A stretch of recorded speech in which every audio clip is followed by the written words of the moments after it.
কিয়ামতে যারা শাফাত করতে পারবে তাদের মাঝে সবচেয়ে শক্তিশালী শাফাত হচ্ছে কোরআন মাজিদের। রাসূলও যখন শাফাত করতে যাবে, রাসূলকে শাফাত করতে যাওয়ার আগে নম্রতা ভদ্রতা অবলম্বন করে সে মহান রব্বুল আলামিনের কদমে এসে লুটিয়ে পড়তে হবে সিজদায়। কিন্তু কোরআনুল কারীমকে লুটিয়ে পড়তে হবে না। কোরআনুল কারীম পুরো দাম্ভিকতার সাথে মহান রব্বুল আলামিনের সামনে এসে উপস্থিত, শাফাত করার জন্য, আপনার পক্ষ হয়ে লড়ার জন্য পূর্ণ শক্তি নিয়ে আল্লাহ রাব্বুল আলামিনের সামনে উপস্থিত হবে। হাদিসের ভাষাটা শুনে, হাদিসের ভাষাটা হচ্ছে রাসূল সাল্লাল্লাহু আলাইহি ওয়াসাল্লাম বলছেন, এমন একজন রাহমাতুল লিল আলামিন, এমন একজন ব্যক্তি যার উপর একবার দরুদ পাঠ করলে, একবার দরুদের বিনিময়ে আল্লাহ রাব্বুল আলামিন আমাদের 10টি গুনাহকে মাফ করে দেন, মর্যাদাকে 10 স্তর উপরে উঠিয়ে দেন এবং আল্লাহ রাব্বুল আলামিন স্বয়ং নিজে 10টি রহমত বর্ষণ করেন।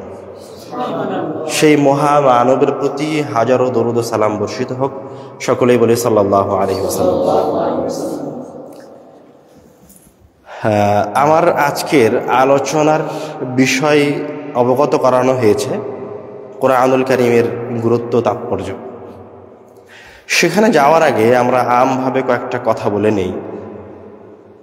তার প্রথম কথা হচ্ছে, যারা আমাদের কথা অনলাইনে শ্রবণ করছেন তাদের উদ্দেশ্যে এবং দেশবাসী পৃথিবীর যে যেখানে আছেন তাদের উদ্দেশ্যে আমরা বলছি যে আল জামিয়া সালাফিয়া আদ-দাওয়াতু ইলাল্লাহ এর মাধ্যমে দেশব্যাপী যে একটি ব্যতিক্রমী কার্যক্রম গ্রহণ করেছে, এটা আমার জানা মতে বাংলাদেশে প্রথম এবং অনন্য, এবং শুরু করার পর থেকে এখনো পর্যন্ত অদম্য গতিতে এগিয়ে চলেছে আলহামদুলিল্লাহ। এবং আমরা পুরো দেশ জুড়ে অনেক ভালো সাড়া পেয়েছি, যেহেতু আমাদের অন্তরগুলি কোরআনুল কারীমের সাথে সম্পৃক্ত। আমাদের পিতা মাতা, বাবা মা, ভাই বোন, সন্তান সন্ততি সকলে যেহেতু মুসলিম, সেহেতু আমাদের একটা অন্যরকম ভালোবাসা রয়ে গেছে কোরআনুল কারীমের সাথে। কিন্তু এই দেশে দীর্ঘদিন থেকে বিভিন্ন আলেম ওলামা, বিভিন্ন প্রতিষ্ঠান, বিভিন্ন সংগঠন বিভিন্নভাবে দ্বীনের খেদমত করে আসলেও এই সবচেয়ে বড় মাজালটা, সবচেয়ে বড় ময়দান দ্বীন সম্প্রসারণের, এই রাস্তাটা কিভাবে আমাদের হাত থেকে চলে গেছিল, যেটা আমরা পুনরায় ফিরিয়ে নিয়ে আসতে পেরেছি আলহামদুলিল্লাহ। এটা প্রধান রাস্তা কিভাবে ছিল আপনাকে বলি। যেমন আমি যখন মিশরে পড়াশোনা করেছি তখন দেখেছি আজও আমর ইবনুল আস রাদিয়াল্লাহু তাআলা আনহু তিনি মিশর জয় করেছেন। তো মিশর জয় করেই সর্বপ্রথম তিনি কি করেছেন?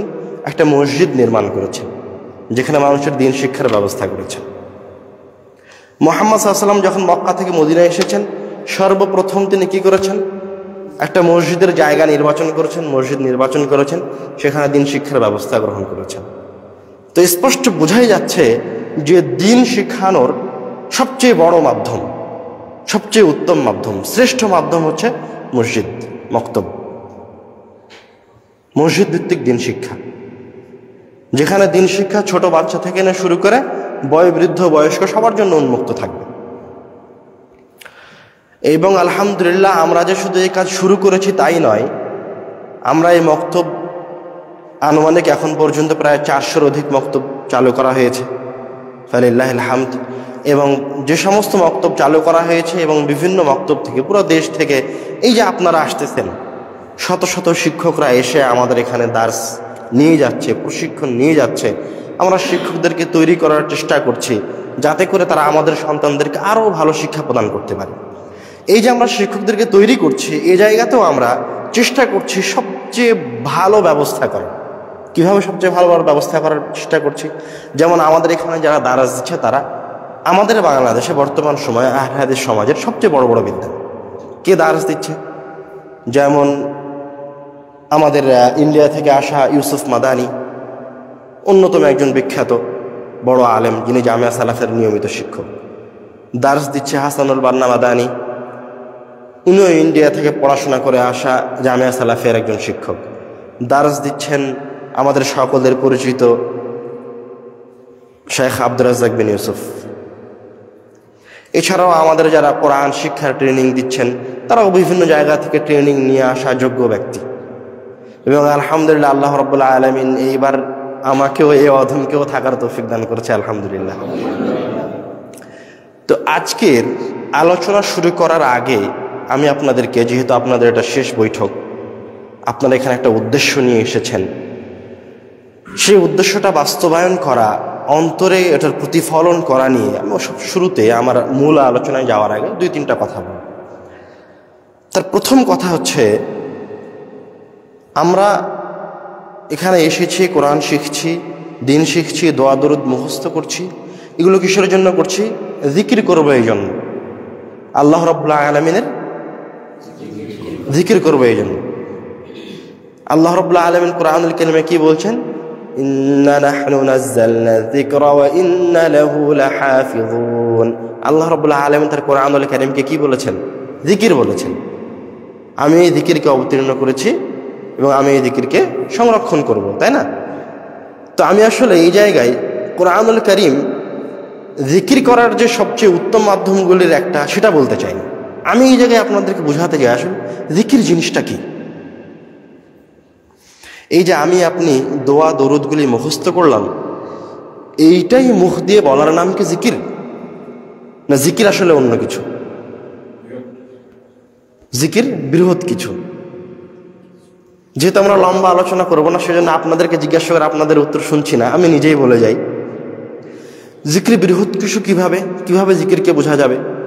জিকিরকে বোঝার জন্য আমি আরো একটু স্পষ্ট করে দিই। যেমন ইলম আর মারিফা, এই উদাহরণটা আমি একাধিক জায়গায় দিয়েছি। ইলম আর মারিফা কি একই জিনিস? এক জিনিস না। ইলম মানেও জ্ঞান, মারিফা মানেও জ্ঞান বাংলা ভাষায়, কিন্তু দুইটার পারিভাষিক ব্যবহার, অর্থ আলাদা। কেমন আলাদা? যেমন উসমানী কায়দা, উসমানী কায়দার ভিতরে কোরআন মাজিদ শেখানো হয়, এটা আমি জানি, আমি কিন্তু উসমানী কায়দা পড়িনি এখনো। তো এটা আমার কি? ইলম। আমি শুধু এতটুকুই জানি উসমানী কায়দা একটা চমৎকার বই, যে বই পড়লে কোরআন মাজিদ শেখা যাবে, এটা হচ্ছে আমার ইলম। আর মারিফা কি? যখন আমি উসমানী কায়দাটা নিলাম, নেওয়ার পর শুরু থেকে শেষ পর্যন্ত পড়লাম এবং এই বইকে পড়ে কোরআন মাজিদ পড়া শিখলাম, তখন বুঝতে পারলাম যে এই বইয়ের আসল মর্যাদা কতটুকু। শোনার সময় একরকম ইয়া ছিল, আর পড়ার পরে কিন্তু এই বইয়ের মর্যাদা আমার কাছে অন্যরকম, কারণ আমি এই বই দিয়ে কোরআন মাজিদ পড়া শিখেছি। আরো সহজ করি, যেমন আমি জানি, এই উদাহরণটা অনেক প্রসিদ্ধ, যে মধু মিষ্টি, অন্য অন্য মিষ্টির মতো মিষ্টি, মধু মিষ্টি, এটা আমার ইলম। আমি এখনো কখনো স্বাদ আস্বাদন করে দেখিনি। তো আমি যখন একটু চেখে দেখলাম, তখন মধুর মিষ্টতা বুঝতে পারলাম, যে মধুটা কেমন মিষ্টি, তার মিষ্টতাটা কেমন, একটু কষ্টা, খেতে একটু অন্যরকম। তো এই যে আমি জিভায় দেওয়ার পর যে অনুভূতিটা আমার আসলো, এটার নাম হচ্ছে মারিফা। অর্থাৎ ইলম হচ্ছে একটা স্বাভাবিক জ্ঞান, আর মারিফা হচ্ছে পরের স্তর, অভ্যন্তরীণ একটা স্তর। এই জায়গায় যদি আমরা বলি, আল্লাহ রাব্বুল আলামিন বলছেন, আমি মানুষকে সৃষ্টি করেছি, ওয়ামা খালাকতুল জিন্না ওয়াল ইনসা ইল্লা লিয়াবুদুন। আমি মানুষকে সৃষ্টি করেছি আমার ইবাদতের জন্য। ইবনে মাসউদ রাদিয়াল্লাহু তাআলা আনহু যখন এই আয়াতের ব্যাখ্যায় আসলেন, তখন তিনি বললেন ইল্লা লিয়ারিফুন। ইয়াবুদুন অর্থ ইয়ারিফুন। কেন তিনি ইবাদতকে মারিফা দিয়ে ব্যাখ্যা করলেন? কেননা ইবাদত হচ্ছে আল্লাহ রাব্বুল আলামিনকে জানার সবচেয়ে বড় মাধ্যম। যদি কেউ প্রতিপালকের স্বাদ আস্বাদন করতে চায়, যে আমি প্রতিপালকের নিকটবর্তী হচ্ছি, এই অনুভব, এই অনুভূতি যদি অন্তরে নিয়ে আসতে চায় কেউ, তাহলে তাকে কিভাবে আল্লাহ রাব্বুল আলামিনের কাছে যেতে হবে? ইবাদতের মাধ্যমে যেতে হবে। সিজদায় লুটিয়ে পড়লে, কান্নাকাটি করতে থাকলে সে বুঝতে পারবে যে আমি আল্লাহ রাব্বুল আলামিনের নিকটবর্তী হচ্ছি, আমি আল্লাহ রাব্বুল আলামিনের সাথে কথা বলছি। এই জন্য ইমাম মাসউদ ব্যাখ্যা করলেন, ওমা খালাকতুল জিন্না ওয়াল ইনসা ইল্লা লিয়াবুদুন, আই লিয়ারিফুন। তো আমরা বলছিলাম আসলে জিকির জিনিসটা কি? আপনি যে মুখস্থ করলেন সেটাই কি জিকির? সেটাই কি মুখ দিয়ে বলার নাম জিকির? না, যেমন ইলম আর মারিফার মধ্যে পার্থক্য আছে, তেমন ঠিক এই যিকির আর হিফজের মাঝেও ব্যাপক পার্থক্য আছে, আকাশ জমিন তফাৎ আছে। হিফজ হচ্ছে আমি আয়াতটা মুখস্থ করেছি, বাস, এটা আমি এমনি যে কোনো সময় বলতে পারি, এটা এক ধরনের কাজ। আর এক ধরনের কাজ হচ্ছে আপনি যখন যে দোয়াটা মুখস্থ করেছেন সেই দোয়াটার অর্থ বুঝে, সে অর্থটাকে অন্তরে অনুভব করে প্রতিপালকের কাছে পৌঁছে যাচ্ছি, এরকম একটা অনুভূতি অন্তরে নিয়ে আসতে পারার নাম জিকির। আরবিতে আপনি শব্দটা একটু বোঝেন। আপনারা এই যে 10 দিনের কোর্স করলেন এই জায়গায়, 10 দিনের কোর্স করার পরে দেশে ফিরে যাবেন, দেশের বাড়িতে ফিরে যাবেন। তারপরে দীর্ঘদিন পরে 6 মাস 7 মাস পরে আপনি আপনার ছাত্রদের সাথে গল্প করবেন যে আমার অনেক সুন্দর স্বর্ণীল কয়েকটা দিন আমি জামিয়া সালাফিয়ায় পার করে আসছি। ওই যে আপনি স্মরণ করবেন, আর অন্তরে যে আপনার একটা অনুভূতি হবে, আর সে অনুভূতি যে আপনি ব্যক্ত করবেন আপনার ছাত্রদের সামনে, ওইটাকে আরবিতে বলা হয় যিকরিয়াত। ওই যে ওই কাহিনী বলার সময় আপনার অন্তরের যে অনুভূতিটা আছে না, ওইটা নাম হচ্ছে যিকির। বুঝতে পারছেন কি আমার কথা? তো আপনি যখন কোরআনুল কারীম পড়ছেন, আল্লাহ রাব্বুল আলামিন বলছে যে কোরআনুল কারীম যিকির, আমি যে দোয়াগুলি পড়ছি, যিকির করছি, যখন এই দোয়াগুলিকে আমি আমার অন্তর থেকে উপলব্ধি করতে পারবো, যখন আমি বলবো আল্লাহুম্মা ইন্নাকা আফুবুন তুহিব্বুল আফওয়া ফাফু আন্নি, আল্লাহ তুমি ক্ষমা করতে ভালোবাসো, যখন আল্লাহ বলছি তখন আল্লাহর মহত্বর ছবি আমার বিবেকে চলে আসবে, আল্লাহর ক্ষমা করার বিভিন্ন চিত্র আমার মাথায় চলে আসবে। কেমন চিত্র আসবে? আল্লাহ ওই যে একজন জেনাকারী ব্যভিচারী মেয়েকে ক্ষমা করে দিল, এরকম চিত্র আমার মাথায় আসবে। কোটি কোটি গুনাহ করেছে, শত মানুষকে হত্যা করেছে, তারপরেও 99 জন ব্যক্তিকে হত্যা করার পরেও আল্লাহ রাব্বুল আলামিন তার গুনাহকে ক্ষমা করে দিল। আফুবুন তুহিব্বুল আফওয়া, আল্লাহ তুমি ক্ষমা করতে ভালোবাসো, তুমি এইভাবে মানুষকে ক্ষমা করে দাও।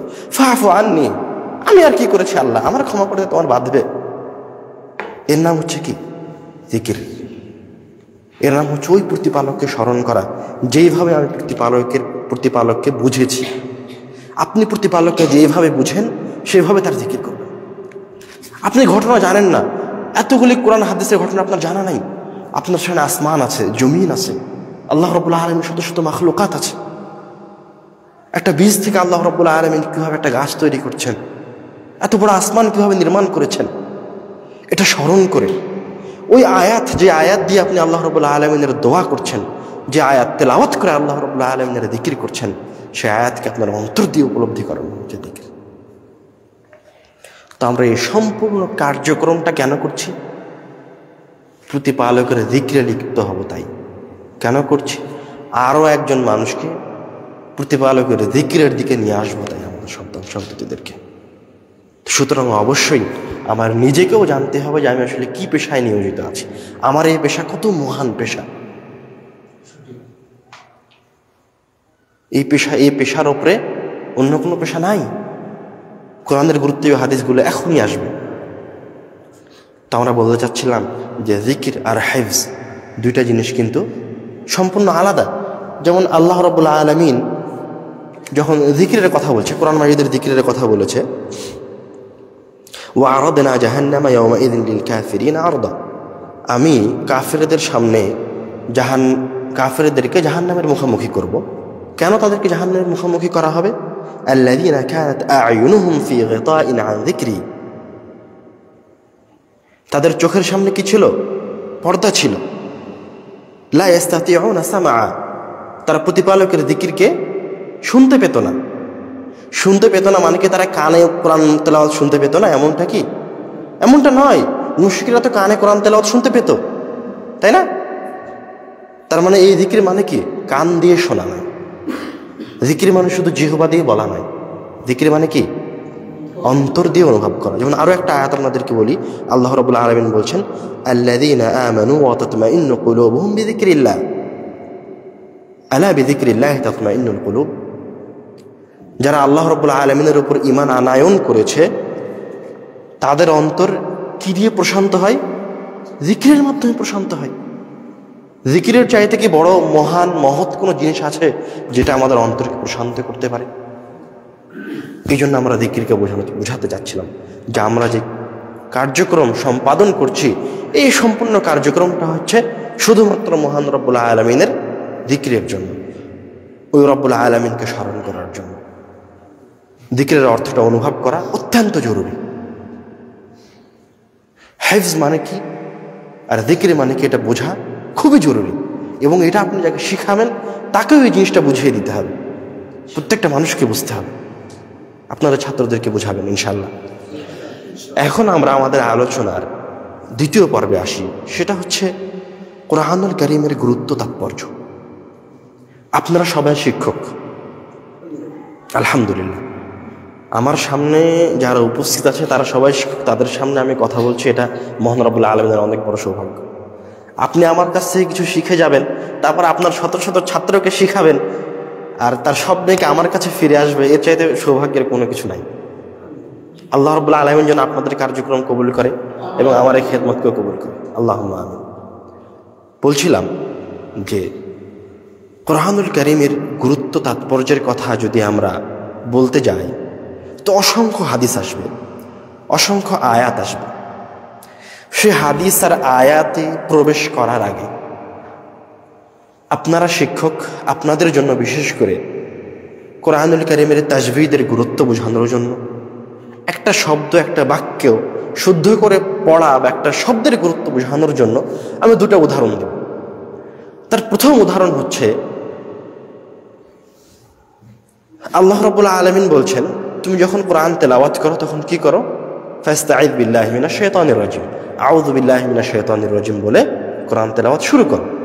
তো আমরা এই আয়াতের শয়তান শব্দটার দিকে যদি আসি তাহলে আমরা দেখব আল্লাহ রাব্বুল আলামিন শয়তান শব্দটাকে যখন পছন্দ করেছেন, নিয়ে এসেছেন একজন কুচক্রী বস্তুর জন্য, একজন খারাপ ব্যক্তিকে বোঝানোর জন্য, একজন নিকৃষ্ট জিনকে বোঝানোর জন্য এই যে শয়তান শব্দটা চয়ন করলেন, তখন আল্লাহ রাব্বুল আলামিন কয়টা জিনিসের দিকে দৃষ্টিপাত করেছে। আল্লাহ রাব্বুল আলামিন কিন্তু সব জায়গায় শয়তান শব্দ উল্লেখ করে না। আল্লাহ রাব্বুল আলামিন যখন ভালো জিনের কথা বলে তখন জিন শব্দ ব্যবহার করে। তারপরে যখন জিন আদম আলাইহিস সালামকে পথভ্রষ্ট করলো, শুধুমাত্র আদম আলাইহিস সালামকে পথভ্রষ্ট করলো, ও ভালো ছিল, জিন পরহেজগার ছিল, অনেক পরহেজগার ব্যক্তি ছিল, মালাইকাদের সাথে বসবাস করত। যখন সে আদমকে পথভ্রষ্ট করলো, এই পাপের কারণে আল্লাহ রাব্বুল আলামিন তার নাম রাখলেন ইবলিস। যত জায়গায় ইবলিস শব্দটা ব্যবহার করেছে আল্লাহ রাব্বুল আলামিন কোরআনুল কারীমে, সব জায়গায় ব্যবহার করা হয়েছে তার শুধুমাত্র এই নাফরমানিটার কারণে। আর যখন ইবলিস আদমকে ওয়াসওয়াসা দিল, আমাদেরকে ওয়াসওয়াসা দিল, অথবা যখনই জিনের শয়তানি কাজকে, খারাপ কাজকে বোঝানো হয়, কুমন্ত্রণার কাজকে বোঝানো হয়, তখনই আল্লাহ রাব্বুল আলামিন সব জায়গায় শয়তান শব্দটা নিয়ে আসলেন। এই যে আল্লাহ রাব্বুল আলামিন শব্দ চয়ন করছেন, শব্দ চয়নের মর্ম, গুরুত্ব, কোরআনুল কারীম যে মুজিজা, একটা শব্দ একটা অক্ষর যে মুজিজা, এখন বুঝতে পারবেন কেন আল্লাহ রাব্বুল আলামিন শয়তান শব্দটা পছন্দ করলেন। আপনারা মাখরাজ ভালো জানেন। যখন আমরা শাইতান, আউযু বিল্লাহি মিনাশ শাইতানির রাজিম উচ্চারণ করছি, তখন শিন শব্দটার উচ্চারণ কোথায় থেকে হয়? শিন, এই দাঁতের ছিদ্রগুলি দিয়ে এর উচ্চারণের শব্দটা বের হয়ে আসে, যেটাকে আমরা এই অক্ষরটাকে কি বলি? হুরুফুত তাফাশশি, তাই না? তো আল্লাহ রাব্বুল আলামিন দেখেন এই অক্ষরটাকে চয়ন করেছে এই ব্যক্তি, এই নষ্ট ভ্রষ্ট ব্যক্তির জন্য, এই জিনের জন্য। কেন এই হুরুফুত তাফাশশি ব্যবহার করলেন? এই শয়তান হচ্ছে এতটাই নিকৃষ্ট যে আপনার এই ছোট ছোট ছিদ্র দিয়ে শিনের উচ্চারণ বের হয়ে আসতে না, ঠিক শয়তান ও মানুষের লোমকূপগুলো দিয়ে, ছোট ছোট ছিদ্র দিয়ে, সামান্য একটা বিন্দু, কোনো একটা সুযোগ পেলে সেই সুযোগ দিয়ে শয়তান ঢুকে যায়। এই জন্য এই অক্ষরটাকে আল্লাহ রাব্বুল আলামিন শয়তান শব্দের জন্য পছন্দ করলেন শুরুতে। তারপরে তারপরে ত শব্দ যদি আসি তাহলে আমরা দেখব যে ত অক্ষরটা আরবি অক্ষরসমূহের মাঝে সবচেয়ে শক্তিশালী অক্ষর। এটাকে কি বলা হয়? হুরুফুশ সিদ্দাহ। ত উচ্চারণ করতে কিন্তু অনেক কষ্ট হয়। শাইতান, এই যে শক্তি দিয়ে বলতে হয়, এই যে অক্ষরটা কেন চয়ন করা হলো শয়তানের জন্য? শয়তানের শক্তিমত্তাকে বোঝানোর জন্য নিয়ে আসা হয়েছে। আল্লাহ রাব্বুল আলামিন শয়তানকে কোরআন মাজিদে বলছেন শয়তান হচ্ছে সুলতান, রাজত্বের মালিক। তয়ের পরে একটা আলিফকে নিয়ে আসা হয়েছে। আলিফটা হচ্ছে কি? আলিফুল মাদ, যেটাকে হারফুল ইশবা বলে তাজবিদের ভাষায়। কেন এই অক্ষরটাকে নিয়ে আসা হয়েছে হারফুল ইশবা? ইশবা মানে কি? যেমন আমরা যখন খাওয়া দাওয়া করেছি, খাওয়া দাওয়ার পর আমরা পরিতৃপ্ত হই না, এটাকে আরবি ভাষায় বলে আকালতু ওয়া শাবি'তু, আমি খেয়েছি এবং পরিতৃপ্ত হয়েছি। তো শয়তান হচ্ছে এত নিকৃষ্ট, এত খারাপ, তার মাঝে এত খারাপ জিনিস আছে যে নিকৃষ্টতা, ভ্রষ্টতা দিয়ে ভরপুর, পরিপূর্ণ। এই জন্য এই শব্দটার গঠনে একটা হারফুল ইশবা নিয়ে আসা হয়েছে, দিয়ে একটা শব্দ গঠন করা হয়েছে যার নাম শাইতান। বুঝতে পারছেন কি আল্লাহ রাব্বুল আলামিন একটা শব্দকে কতটা নিখুঁতভাবে চয়ন করেছেন কোরআনুল কারীমের জন্য। সুবহানাল্লাহ। এইভাবে আল্লাহ রাব্বুল আলামিন কোরআনুল কারীমের প্রত্যেকটা অক্ষরকে, প্রত্যেকটা শব্দকে চয়ন করেছেন। সেগুলোর ইজাজ আমরা বের করতে পারি আর না পারি। আরেকটা ইজাজের দিকে আসেন। যেমন আল্লাহ রাব্বুল আলামিন বলছেন ইযা সামাউ শাক্কাত, মানে কি? যখন আসমান সমূহ ফেটে চৌচির হয়ে যাবে, আলাদা হয়ে যাবে। আবার আল্লাহ রাব্বুল আলামিন আরেক আয়াতে বলছেন, ওই যে তালাকের লম্বা আয়াত, লম্বা মাসালা, আমরা ওইদিকে না যেয়ে শুধুমাত্র ওই অংশটুকু বলি। যেমন আল্লাহ রাব্বুল আলামিন বলছেন ফাইন খিফতুম শিকাকা বাইনিহিমা ফাবআসু হাকামান মিন আহলিহি ওয়া হাকামান মিন আহলিহা, তোমরা যদি স্বামী স্ত্রীর মাঝে ফাটল বুঝতে পারো, মানে একদম স্বামী স্ত্রী আলাদা হয়ে গেছে, তাহলে তোমরা দুই পক্ষ থেকে দুইজন হাকিমকে, দুইজন বিচারককে এক জায়গায় জমা করো, যারা দুইজনের মাঝে বিচার করে, সালিশ করে এই সমস্যাকে সমাধান করার চেষ্টা করবে। দেখেন আল্লাহ রাব্বুল আলামিন ওই জায়গায় শব্দটা কিভাবে নিয়ে আসলেন। ইযা সামাউ শাক্কাত, ওই জায়গায় শব্দটা কি? শাক্কাত। কফ কিন্তু কফের ভিতরে ঢুকে আছে, শক্তিশালী হয়ে আছে, তাই না? শাক্কাত শব্দটা শক্তিশালী না? আর ওয়াইন খিফতুম শিকাকা বাইনিহিমা, শব্দটা আলাদা হয়ে গেছে না? শিকাকুন আর শাক্কাত, দুটো শব্দ কিন্তু একই অক্ষর থেকে, একই মূল মাদ্দা থেকে এসেছে, শিন কাফ কফ থেকে এসেছে, তাই না? কিন্তু এক জায়গায় যুক্ত রাখা হয়েছে, আর এক জায়গায় আলাদা করে দেওয়া হয়েছে, পৃথক করে দেওয়া হয়েছে। কেন? এটাই কোরআনুল কারীমের মুআজিজা। আল্লাহ রাব্বুল আলামিন এই জায়গায় কিন্তু অর্থ কিন্তু দুই জায়গাতে একই। এই জায়গায় স্বামী স্ত্রী আলাদা হয়ে যাওয়া, আর ওই জায়গায় কি? আসমান জমিন পৃথক হয়ে যায়, আলাদা হয়ে যায়, ফেটে চৌচির হয়ে যাবে।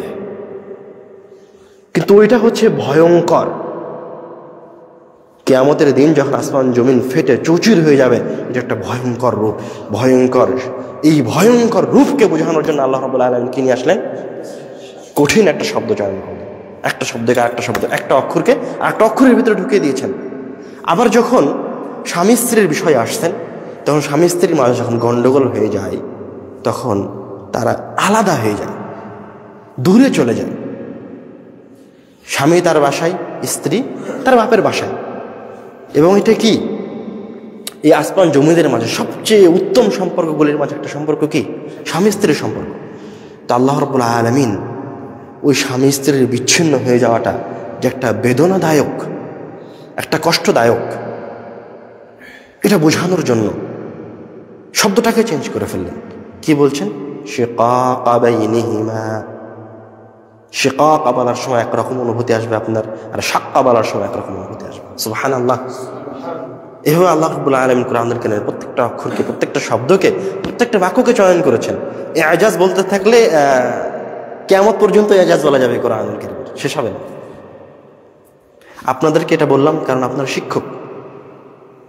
আপনাদেরকে কোরআনুল কারীমের প্রত্যেকটা শব্দ, প্রত্যেকটা অক্ষর এবং যে তাজবিদের সাথে আপনি একজন বাচ্চাকে কোরআন শিখাচ্ছেন, সেটার মর্মার্থ তো আপনাকে জানা থাকতে হবে যে একজন বাচ্চা কেন তাজবিদকে গুরুত্ব দিবে, কেন আমাকে কোরআনুল কারীমের প্রত্যেকটা অক্ষরকে শুদ্ধভাবে উচ্চারণ করতে হবে, তাজবিদকে কেন শুদ্ধভাবে জিহ্বায় নিয়ে আসতে হবে, এটা তো বোঝা লাগবে। কেননা তাজবিদের অর্থ আছে, কেননা কোরআনুল কারীমের একটা অক্ষরেরও মর্মার্থ আছে। তকে যদি তা উচ্চারণ করা হয় তাহলে হলো না, এক তো অক্ষর চেঞ্জ হয়ে গেল, অর্থ চেঞ্জ হয়ে গেল, দুই কি এজাজ নষ্ট হয়ে গেল। এই জন্য প্রত্যেকটা অক্ষরকে তার মাখরাজ থেকে উচ্চারণ করতে হবে, প্রত্যেকটা শব্দকে একটা শব্দ একটা শব্দের সাথে, প্রত্যেকটা আয়াতকে পূর্ণ তাজবিদের সাথে তেলাওয়াত করতে হবে। সে আমি প্রত্যেকটা তাজবিদ বুঝি আর না বুঝি, প্রত্যেকটা অক্ষর বুঝি আর না বুঝি, প্রত্যেকটা শব্দ বুঝি আর না বুঝি, প্রথম কাজ কোরআন শিখতে হবে একদম শুদ্ধভাবে। এবার আমরা আসি কোরআনুল কারীমের গুরুত্বের দিকে। আল্লাহ রাব্বুল আলামিন কোরআনুল কারীমের গুরুত্ব সম্পর্কে এটা শেখানো এবং তার বিভিন্ন সূরার যত গুরুত্ব, যত ফজিলত বর্ণনা করেছেন, কোরআনুল কারীম দিয়ে আল্লাহ রাব্বুল আলামিন জান্নাতে যাওয়াকে যত সহজ করেছেন, পৃথিবীতে অন্য কোনো কিছু দিয়ে জান্নাতে যাওয়াকে যত সহজ করেন। কোরআনের আর একটা নাম হচ্ছে জান্নাত। কারো জান্নাতের দরকার হলে কোরআনে চলে আসো। দুনিয়াবী জীবনে ভালো থাকার জন্য, একটা কল্যাণময় জীবন যাপন করার জন্য, সুখী সুন্দর জীবন যাপনের জন্য আল্লাহ রাব্বুল আলামিন কোরআনকে যেভাবে তৈরি করে দিয়েছেন একজন মানুষের জন্য, যেভাবে উপদেশ বাণী হিসেবে করে দিয়েছেন, যেভাবে গঠন করেছেন, এইভাবে আজ পর্যন্ত এবং কিয়ামত পর্যন্ত কোনো বই লিপিবদ্ধ করা হবে না, সম্ভব নয়। কোরআন মাজিদের মতো, কোরআন মাজিদ থেকে একজন মানুষ যেভাবে উপদেশ গ্রহণ করতে পারবে, অন্য কোনো কিছু থেকে এত ভালোভাবে উপদেশ গ্রহণ করতে পারবে না। কোরআনুল কারীম একজন মানুষকে যত দ্রুত হিদায়াত দিবে, অন্য কোনো কিছু এত দ্রুত হিদায়াত দিতে পারবে না।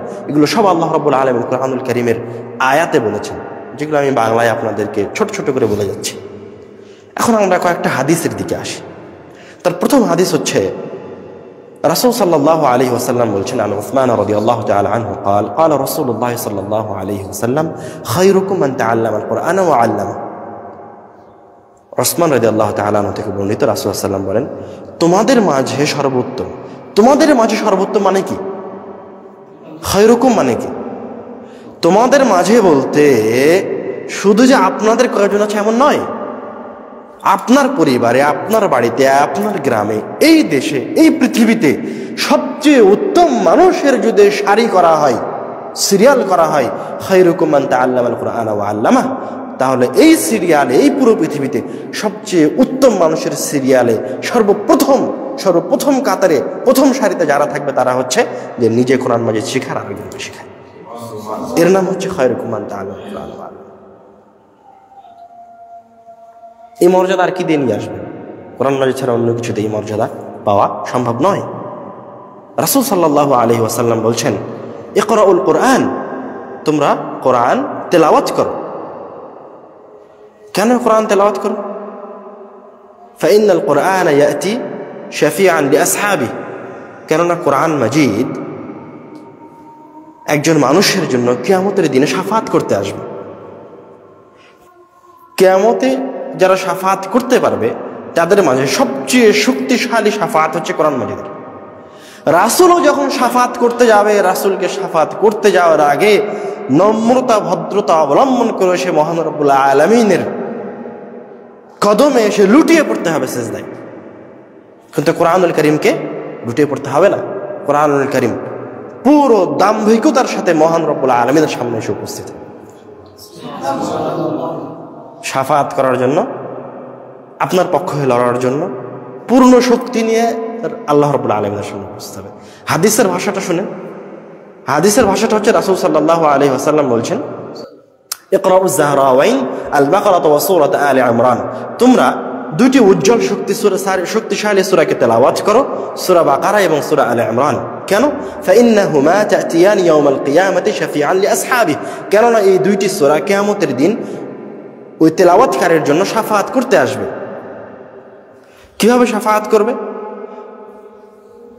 কান্নাহুমা, তাদের আকৃতির কথা বলছে, হয় তারা দুইটি সামিয়ানার মতো আকৃতি নিয়ে আসবে, অথবা তারা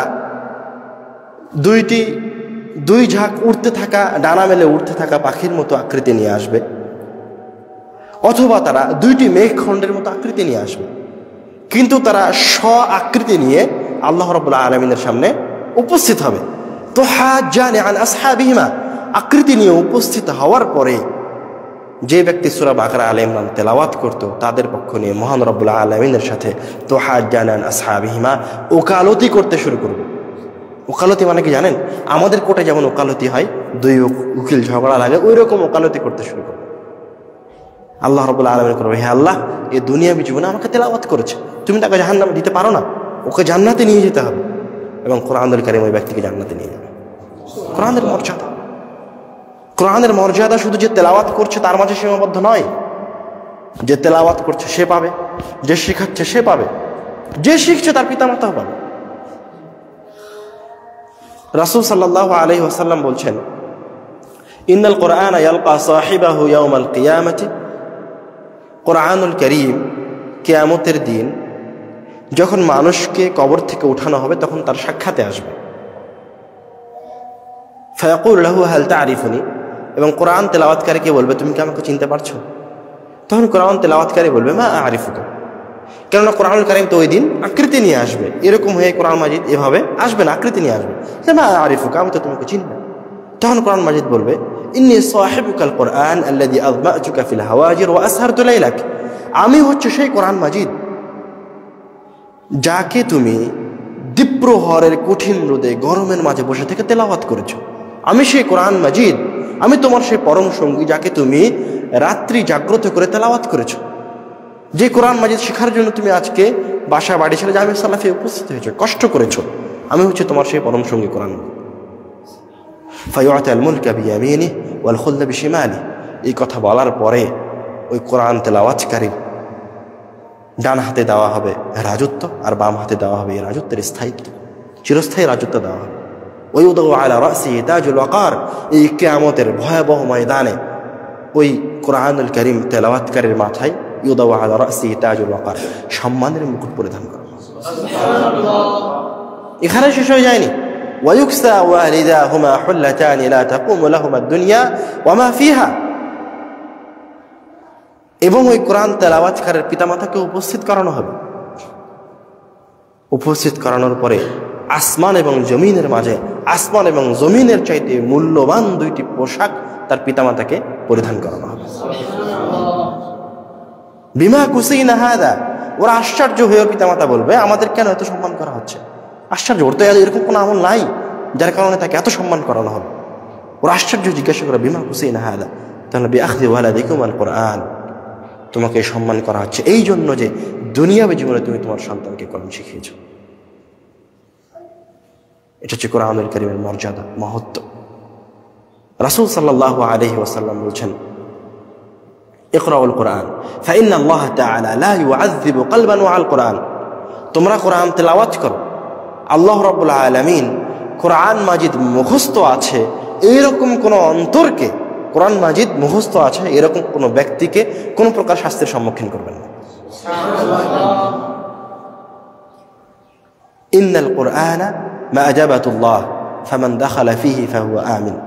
তারপর রাসূল সাল্লাল্লাহু আলাইহি ওয়াসাল্লাম বলছেন যে এই কোরআন মাজিদ হচ্ছে তোমাদের জন্য, আমার উম্মত তোমাদের জন্য এই কোরআনুল মাজিদ হচ্ছে মহান রব্বুল আলামিনের পক্ষ থেকে এই দুনিয়াতে সেফ হাউস, নিরাপত্তার জায়গা, আল্লাহ রাব্বুল আলামিনের নিজস্ব দস্তরখানা, মেহমানখানা।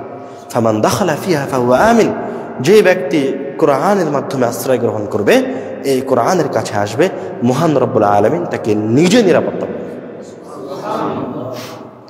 এইভাবে কোরআনুল কারীমের মহত্ব, কোরআনুল কারীমের মর্যাদা, কোরআন মাজিদের ফজিলতে অসংখ্য হাদিস বর্ণিত হয়েছে,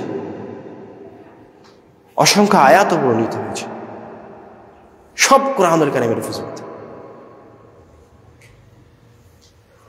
আল্লাহ রাব্বুল আলামিন বলছে, তোমরা যদি মান ক্বারা হারফান মিন কিতাবিল্লাহ ফালাহু বিহি হাসানাহ ওয়াল হাসানাতু বিআশরি আমসালিহা, যে কোরআনুল কারীমের একটা অক্ষর তেলাওয়াত করবে, একটা অক্ষর পড়বে, তার জন্য কি রয়েছে?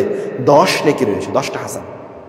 আবার আল্লাহ রাসূল সাল্লাল্লাহু আলাইহি ওয়াসাল্লাম বলছেন, যে ব্যক্তি কোরআনুল কারীম মসজিদে গিয়ে তেলাওয়াত করবে, ইয়াকরাউ আও ইয়ালামু আয়াতাইন মিন কিতাবিল্লাহ খায়রুন লাহু মিন নাকাতাইন, এই আয়াতটাই যেমন একটা অক্ষরে 10 নেকি, আলিফ লাম মিম 3টা অক্ষর মিলে একটা আয়াত, এই আয়াত নরমালি পড়লে আমি 30 নেকি, আলিফ লাম বললাম 30 নেকি পেয়ে গেছি।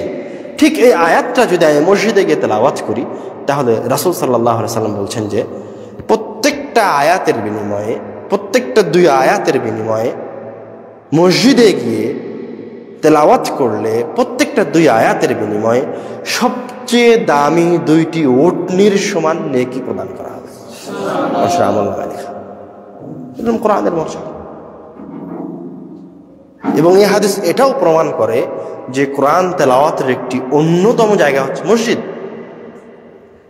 এবং মসজিদ শুধু সালাতের জায়গা নয়, মসজিদ হচ্ছে কোরআন তেলাওয়াত করারও জায়গা। মসজিদে যেমন মানুষ সালাত আদায়ের মাধ্যমে ব্যস্ত থাকবে 5 ওয়াক্ত সালাত, ঠিক তেমনই হবে মানুষ মসজিদে কোরআন তেলাওয়াতের মাঝেও ব্যস্ত সময় কাটাবে। মসজিদ আড্ডা মারার জন্য নয়, হয় দাওয়াতি কাজে ব্যবহার হবে, তালিম শেখানোর কাজে অথবা শেখার কাজে ব্যবহার হবে, অথবা মানুষ বসে থেকে কোরআন তেলাওয়াত করবে। মসজিদের দরজা কোনো সময় বন্ধ থাকবে না, 24 ঘন্টা ওপেন থাকবে। তারপর আলোচনা বলতে বলতে অনেক লম্বা হয়ে গেল। পরিশেষে বলতে চাই, আল্লাহ রাব্বুল আলামিন আমাদেরকে অনেক বড় একটা সৌভাগ্য প্রদান করেছে, যেটা আল্লাহ রাব্বুল আলামিন যে সৌভাগ্য থেকে এই দেশেরই, এই গ্রামেরই হাজারো হাজারো লক্ষ কোটি মানুষকে বঞ্চিত করেছে। আবার এই নিয়ামতটা আপনার জন্য রহমত হিসেবে দিয়েছে। এটাকে ধরতে পারলেই, নিয়তকে ত্রুটিমুক্ত করতে পারলেই, এই কাজে ইখলাস নিয়ে আসতে পারলে আল্লাহ রাব্বুল আলামিন এই কাজের যত জাযা আছে সব আল্লাহ রাব্বুল আলামিন আমাদেরকে দেবেন। সুতরাং আমরা যেন আমাদের নিয়তে কোনো প্রকার ত্রুটি না রাখি, আমাদের কাজে যেন বিন্দু পরিমাণ, আমাদের ইখলাসে যেন বিন্দু পরিমাণ সমস্যা না আসে। প্রত্যেকটা ছাত্রকে যেন আমরা ইখলাসের সাথে শিখাই। একটা অক্ষর, একটা আয়াত, একটা হারফ, একটা সূরা যেন পূর্ণ ইখলাসের সাথে ভালোভাবে শিখাই, শুধুমাত্র মহান রব্বুল আলামিনের কাছে জাযা নেওয়ার জন্য। তাহলে আল্লাহ রাব্বুল আলামিন যত জাযার কথা বলেছে কোরআন মাজিদে, যত জাযার কথা এসেছে হাদিসে, সবগুলো জাযা আমরা পাবো। এবং এটা তো পাবো ইখলাসের উপর নির্ভর করে। কোরআন হাদিসে যা বর্ণনা করা হয়েছে তার চাইতেও বেশি কিছু আল্লাহ রাব্বুল আলামিন দেবেন, যেটা আমাদের কল্পনার বাইরে, ইনশাআল্লাহ। আল্লাহ রাব্বুল আলামিন আমাদেরকে কোরআনুল কারীম বুঝে তেলাওয়াত করার তৌফিক দান করুন। এবং আপনাদের কাছে এবং পুরো দেশবাসীর কাছে আমার দাবি, আপনারা দাওয়া ইলাল্লাহ এই কার্যক্রমে আরও বেশি উৎসাহী হন, আরও বেশি এগিয়ে আসেন যেভাবে সম্ভব। আপনার যদি কোরআনুল কারীম শেখার প্রয়োজন হয় তাহলে দাওয়া ইলাল্লাহ শিখতে আসেন। প্রশিক্ষণ নেওয়ার প্রয়োজন হয় তো জামিয়া সালাফে এসে প্রশিক্ষণ নেন। কোনো ইমাম যদি আমাদের কথা শোনেন, আপনার প্রশিক্ষণের প্রয়োজন, সে প্রশিক্ষণ নেন। আপনি যদি অর্থ দিয়ে এই প্রশিক্ষণ কাজে সহযোগিতা করতে পারেন তাহলে অর্থ দিয়ে প্রশিক্ষণ কাজে সহযোগিতা করেন। কেননা এই আসমান ও জমিনের মাঝে এর চাইতে কোনো উত্তম কাজ নেই। আপনি যদি মনে করেন যে আমি আমার জীবনে সবচেয়ে ভালো, সবচেয়ে উত্তম এবং সাদকায়ে জারিয়া, যে কাজের নেকি আমার মরার পরেও চলতে থাকবে, এরকম কোনো কাজে যদি কেউ অংশগ্রহণ করতে চায় তাহলে সে দাওয়া ইলাল্লাহর সাথে সম্পৃক্ত হবে। আল্লাহ রাব্বুল আলামিন আমাদেরকে আরও বেশি বেশি অগ্রবর্তী হওয়ার এবং এই সমস্ত কাজগুলি আরও বেশি আঞ্জাম দেওয়ার তৌফিক দান করুন। এবং আমরা যেন আমাদের এই প্রত্যেকটি কাজে পূর্ণ ইখলাস রাখতে পারি, সে তৌফিক দান করুন। আল্লাহুম্মা আমিন। IUB media